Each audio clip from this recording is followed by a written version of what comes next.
1 Coríntios, capítulo 10, do versículo 1 ao versículo 4. Ora, irmãos, não quero que ignoreis que nossos pais estiveram todos debaixo da nuvem, todos passaram pelo mar, e todos foram batizados em Moisés, na nuvem e no mar, e todos comeram de uma mesma comida espiritual, e beberam todos de uma mesma bebida espiritual, porque bebiam da pedra espiritual que os seguiam, e a pedra era Cristo. Paulo começa esse texto que nós acabamos de ler, falando que ele não quer que aqueles irmãos sejam ignorantes a respeito desse fato histórico. Porque nesse momento, Paulo aponta para a história, aponta para trás, e faz menção daquele momento que Israel saiu do Egito. Então ali tem toda uma história. No capítulo 12 de Êxodo, nós vemos a instituição da Páscoa. Aquele dia que veio aquele juízo de Deus sobre o Egito, onde os primogênitos foram mortos. Naquele dia o Senhor instituiu a Páscoa. Ali o cordeiro foi morto, as famílias se reuniram para comer do cordeiro. E nesse ponto nós vemos uma ligação direta com o que João diz no capítulo 6, fazendo menção da palavra do Senhor, quando ele diz que nos convida a comer de seu corpo, de sua carne. Então naquele dia, lá no Egito, foi instituído a Páscoa. Eles comeram preparados para sair, e logo saíram do Egito. Se você observar ainda em Êxodo, no capítulo 16, você vai ver o maná.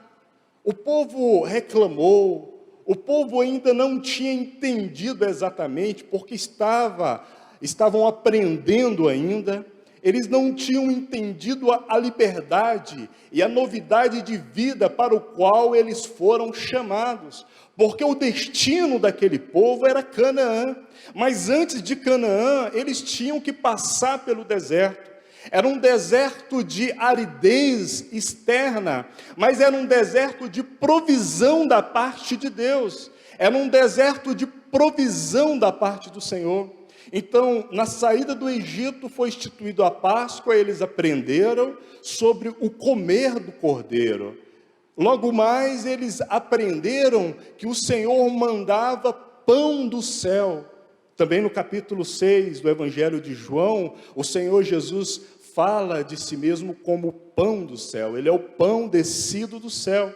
Então, eles estavam recebendo tudo aquilo. Mas eles ainda não tinham aprendido que eles estavam agora vivendo uma vida alimentados do pão do céu.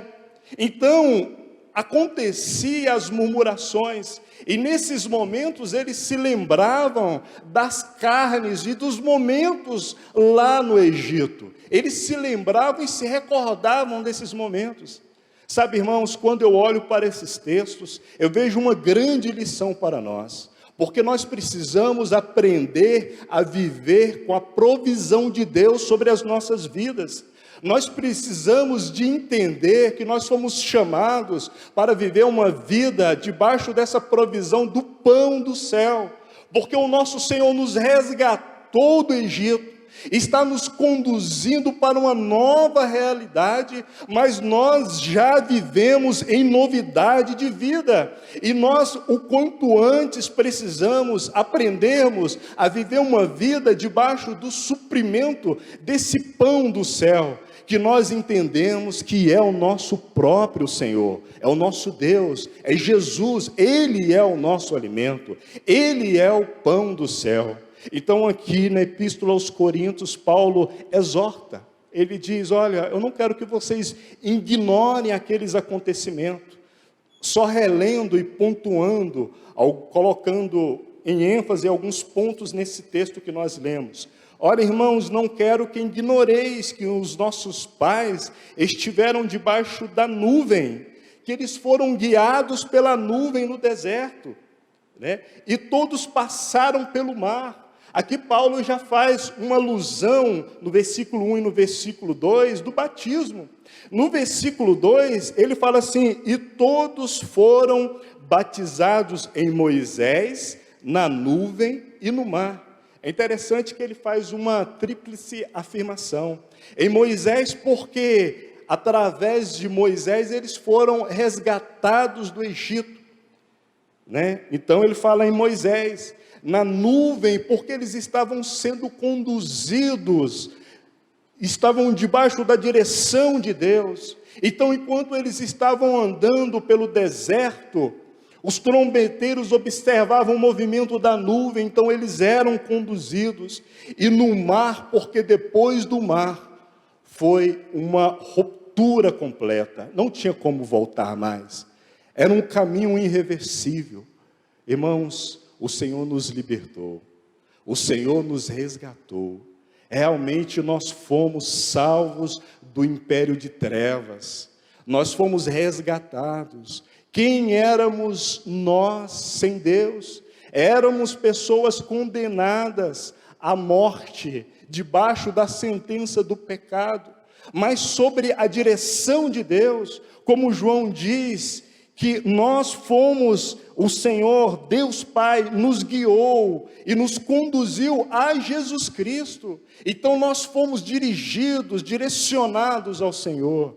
Um dia, irmãos, nós confessamos o Senhor no batismo. Hoje aqui nós temos jovens que desceram as águas ontem, né? Então o batismo significa essa inserção no corpo de Cristo, né? Essa mudança de vida, não há mais volta, não há caminho de retorno, fomos salvos, fomos resgatados, é uma nova vida e agora nós caminhamos para aquele grande dia que nós esperamos ansiosamente que o Senhor virá e virá nos buscar, então não tem volta para nós. Eu quero te dizer, se em algum momento você decidir, você vai sentir em seu coração que você não se encaixa em mais nenhum lugar, mesmo que você desista. Sabe por quê? Porque você não pertence a esse mundo, não há volta. O Senhor nos salvou, Ele nos resgatou, Ele nos transportou do império de trevas para o reinado, para o reino do Senhor Jesus Cristo. Então não há mais volta para nós. Mesmo, irmãos, que o nosso inimigo se levante, nós somos salvos pelo sangue de Jesus Cristo que foi derramado na cruz do Calvário. Então, através do batismo, nós fomos inseridos, através daquela confissão pública, no corpo de Cristo. E a ceia do Senhor é o suprimento. Então, sempre nós nos reunimos para nos lembrarmos da morte do Senhor. Sempre nós nos reunimos para glorificarmos, para exaltarmos o nome do Senhor. Essa reunião, nessa manhã, é uma reunião de celebração. É uma reunião de alegria, irmãos. É uma reunião de júbilo, porque o nosso Senhor fez toda a obra necessária. Não foi necessário fazermos nada, porque até mesmo a nossa enganosa vontade nos trairia se nós fôssemos deixados a andar pelos nossos próprios caminhos. Mas foi o Senhor que nos convenceu por sua palavra. Foi o Senhor que nos convenceu pelo seu Espírito. Foi o Senhor que nos resgatou. E é por isso que nós estamos aqui. O nosso Deus merece ou não merece exaltação, glórias e honras, e reverências e júbilos e alegria diante dEle? Ora, irmãos, na reunião da casa do Pai só há alegria. É por isso que não pode ter nada entre nós e o nosso Deus, porque da parte do Senhor não tem, irmãos, não tem. O escritor aos Hebreus diz para entrarmos com ousadia na presença de Deus. Essa ousadia não vem de nós simplesmente por nossas próprias capacidades, mas é por causa de Jesus. Quando Deus olha para você, sabe o que Ele vê? O sangue de Jesus, a marca do Cordeiro, Um povo comprado, lavado e redimido pela obra do Senhor realizada na cruz do Calvário. Ele vê uma multidão de muitos filhos, porque houve um primogênito, um primeiro. E agora temos nós que somos os muitos filhos. Então Paulo exorta, Paulo chama a atenção, mas aqui no capítulo 10 de 1 Coríntios, no versículo 16, Paulo já começa a nos explicar mais sobre a ceia, e ele diz: porventura o cálice de bênção que abençoamos não é a comunhão do sangue de Cristo? É a comunhão do sangue de Cristo. Paulo aponta para algo físico e mostra algo espiritual, uma realidade espiritual. Irmãos, quando nós pegamos esse pão, pegamos esse suco de uva, esse vinho, nós temos que entender a realidade espiritual que isso significa. Então ele fala, olha, não é a comunhão do sangue de Cristo. Quando nós bebemos, nós desfrutamos de uma realidade espiritual, que é a realidade de comunhão inseparável. Porque se foi o Pai que nos deu, que nos guiou a Jesus Cristo, então ninguém pode tomar. E é o próprio Senhor Jesus que diz que ninguém pode arrebatar. E é debaixo dessas verdades que nós prosseguimos. E Paulo segue dizendo: o pão que partimos não é, porventura, a comunhão do corpo de Cristo. É a comunhão do corpo de Cristo. Nós comemos, nos alimentamos, nos identificamos, somos identificados com o corpo de Cristo, porque nós fazemos parte desse corpo. Descemos as águas, fomos batizados, confessamos Jesus, fomos inseridos nesse corpo, e agora com júbilo e alegria nós participamos da comunhão com o corpo de Cristo. Glória a Deus por isso, glória a Deus. Porque, sendo muitos, somos um só pão e um só corpo, porque todos participamos do mesmo pão. Que pão é esse? É o nosso Senhor. Todos nós participamos dele, irmãos. Todos nós participamos do mesmo corpo. Nesse momento pode ter muitos irmãos reunidos em várias comunidades, em várias localidades, em várias regiões, em vários continentes, participando desse pão, mas todos nós participamos do mesmo pão, porque ele é o Senhor Jesus. Todos nós participamos, são muitos os filhos, são muitos, mas o corpo é um só, o pão é um só, o Senhor é um só, a salvação é uma só, a obra que foi realizada é uma só e de uma vez por todas, irrevogável. Somos salvos e salvos para sempre, porque se disséssemos ao contrário, colocaríamos em xeque, em questão, a obra que foi realizada na cruz do Calvário. Diríamos que aquela obra realizada ali era insuficiente ou precisaria de uma atitude para ajudar, mas não precisa. Ele consumou todas as coisas. Aleluias! Ele fez todas as coisas. Aí Paulo prossegue e segue no texto que nós lemos no início, quando ele diz: porque eu recebi do Senhor o que também vos ensinei. Paulo, quando ele fala à comunidade dos Coríntios, aqueles irmãos estavam com a reunião da ceia desordenada, porque havia muitos costumes na região, em Corintos, havia muitas celebrações cultuais com alimentos. Então esses irmãos que vieram, foram salvos, eles Antes eles viviam nesses tipos de celebrações. Paulo chega a falar na epístola sobre os alimentos oferecidos aos ídolos. Ele chega a falar disso. Então essas pessoas conheciam muito isso.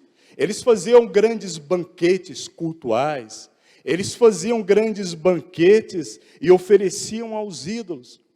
E esses irmãos perderam a direção sobre o assunto da ceia do Senhor. Então Paulo vem corrigindo, Paulo vem organizando, trazendo direção.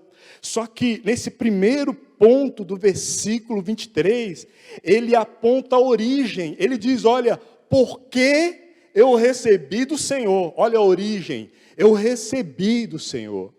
Foi Ele que partiu o pão primeiro.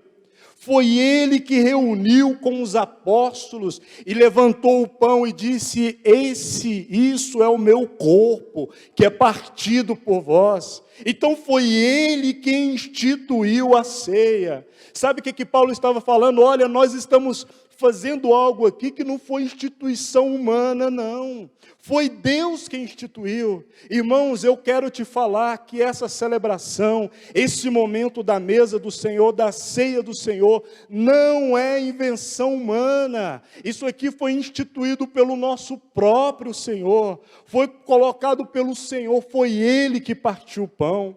Foi Ele que desejou. Então nós seguimos partindo o pão até que Ele venha.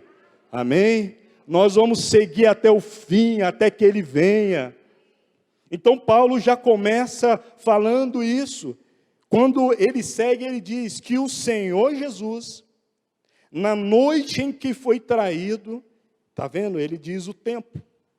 Paulo está apontando e falando para aqueles irmãos, olha, quem instituiu e quando instituiu e o que fez, porque ele diz, tomou o pão e tendo dado graças, o partiu e disse, tomai, comei, isto é o meu corpo que é partido por vós. Quando ele diz, o meu corpo que é partido por vós, sabe o que ele estava falando? Ele estava falando sobre a morte dele. Quando ele partiu aquele pão, ele estava falando da morte.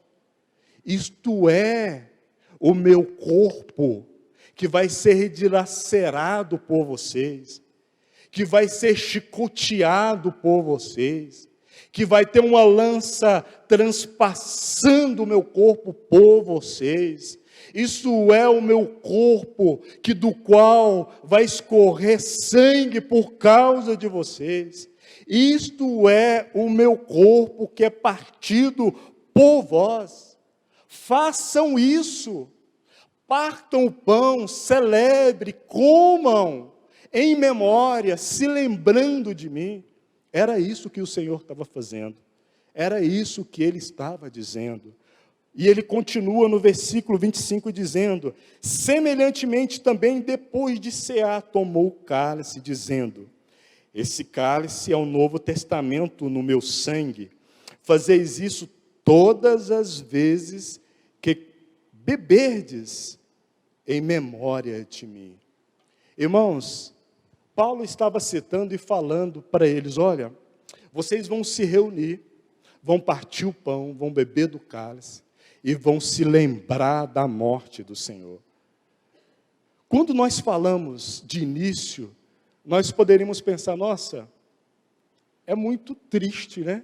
Lembrar da morte de alguém, ele morreu, quantas chibatadas, quanto sofrimento, quanta humilhação, ele foi cuspido, ele foi humilhado, fizeram brincadeiras com ele,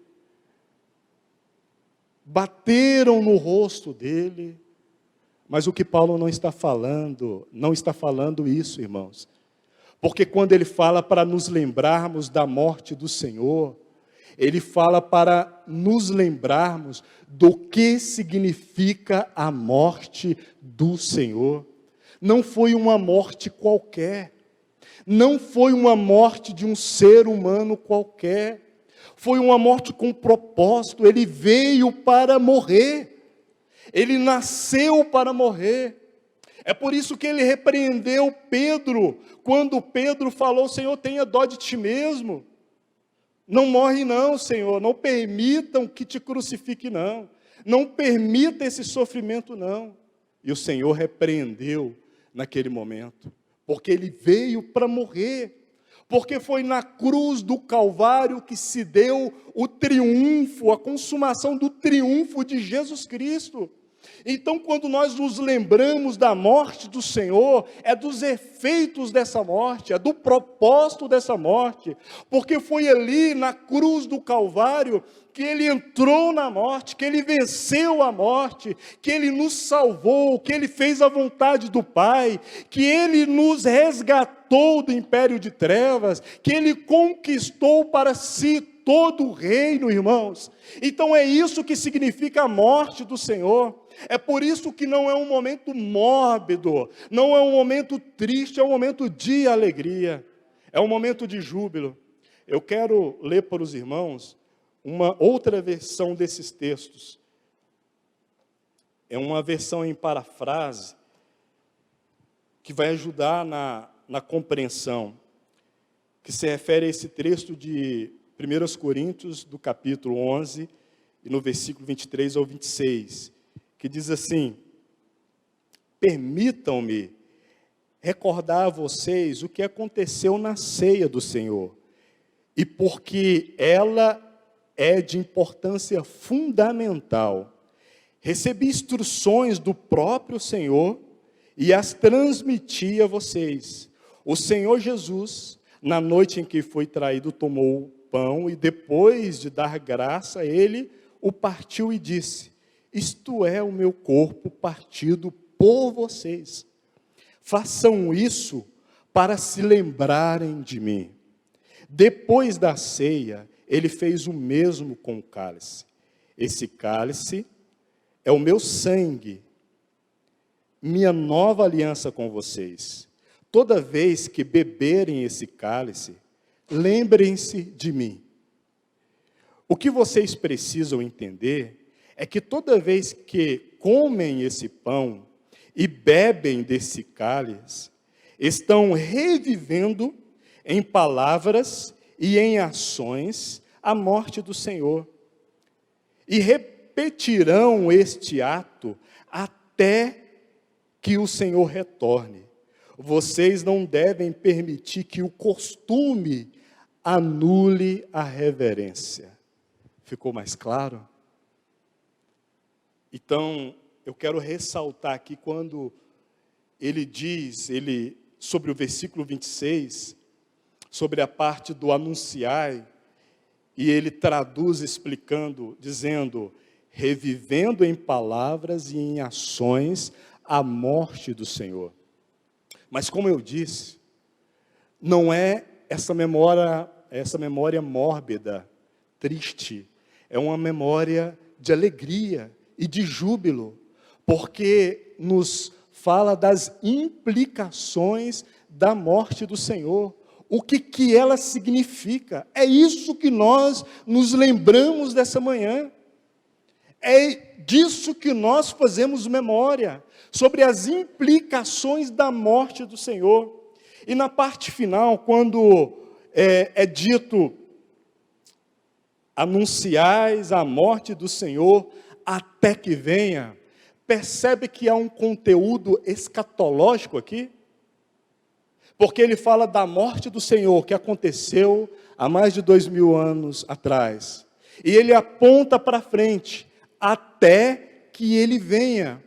Eu quero ler um texto para vocês de um escritor, um estudioso, Frederic Louis Godet.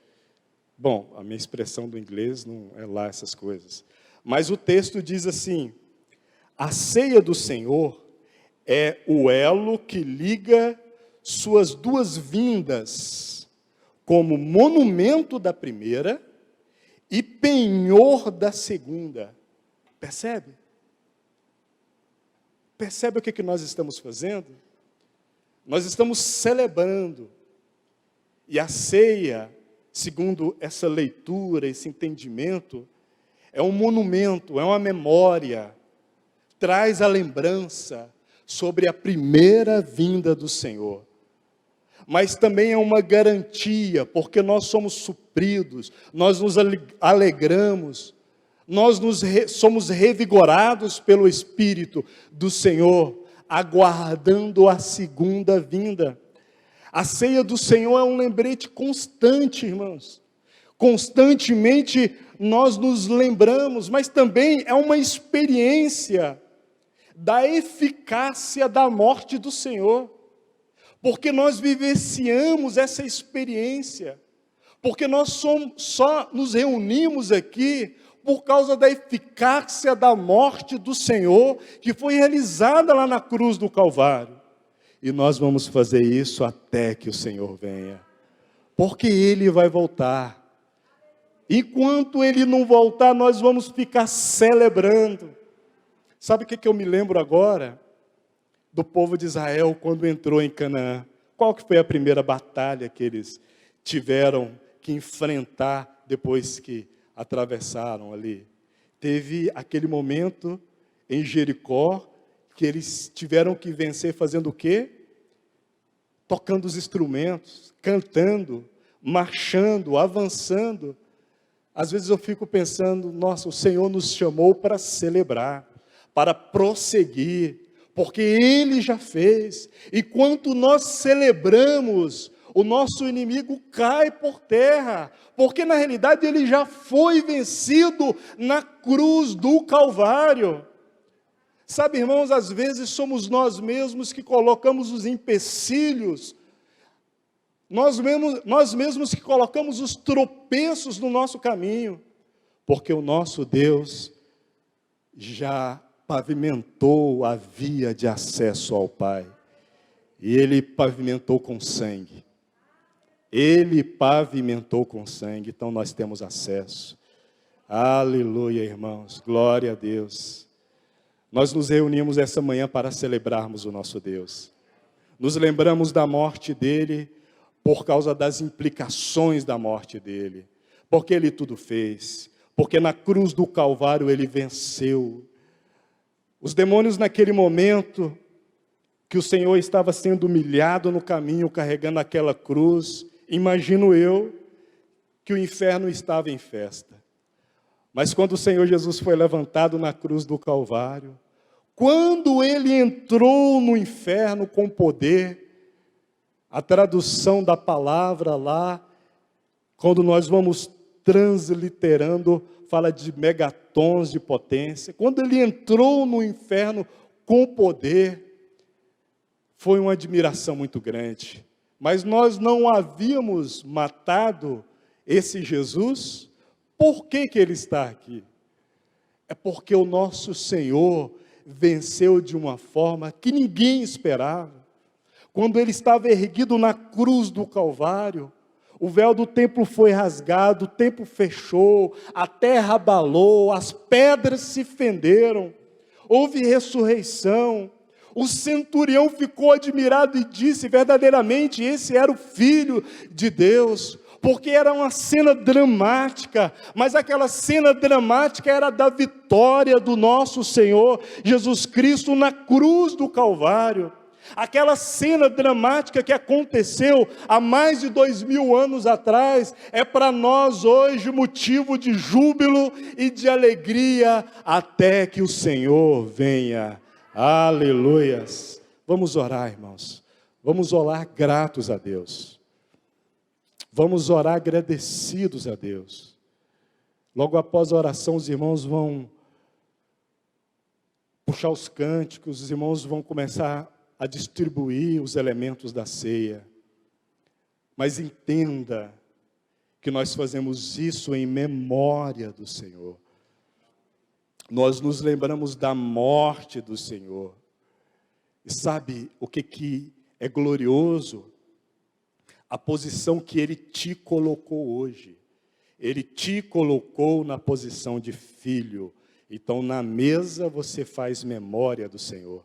Amém? Senhor, nós nos alegramos nessa manhã, ó Deus, e te glorificamos, e te exaltamos, Senhor, porque nós fazemos memória da sua morte. não de uma morte fúnebre, triste, amarga, mas de uma morte gloriosa, porque foi lá na cruz do Calvário que o Senhor venceu a morte. Foi lá na cruz do Calvário que o Senhor nos resgatou. Foi lá na cruz do Calvário que o Senhor mudou a história. Foi lá na cruz do Calvário que o Senhor envergonhou o diabo. Foi lá na cruz do Calvário que o Senhor rasgou o título de dívida que era sobre nós. Foi lá na cruz do Calvário que o Senhor disse que tudo está consumado. Foi lá na cruz do Calvário que o Senhor experimentou no nosso lugar o distanciamento, o afastamento do nosso Pai, para que hoje nós tivéssemos livre acesso, para que hoje nós tivéssemos ousadia, para que hoje nós nos aproximássemos com alegria. E é por isso, Senhor, que nós nos alegramos e nos aproximamos da mesa do Senhor, como filhos, como salvos, como resgatados, como aqueles que aguardam a sua vinda. Enquanto o Senhor não vir, nós vamos prosseguindo, celebrando a vitória do Senhor na cruz do Calvário. Enquanto o Senhor não vir, nós vamos prosseguir com a vitória do Senhor, mas certos, esperançosos, alegres, porque o Senhor virá. Nós só estamos entre uma vinda e outra. A morte do Senhor não foi o fim, mas foi o início do fim, porque logo mais o Senhor vai voltar. Aleluia, glórias ao teu nome, Senhor.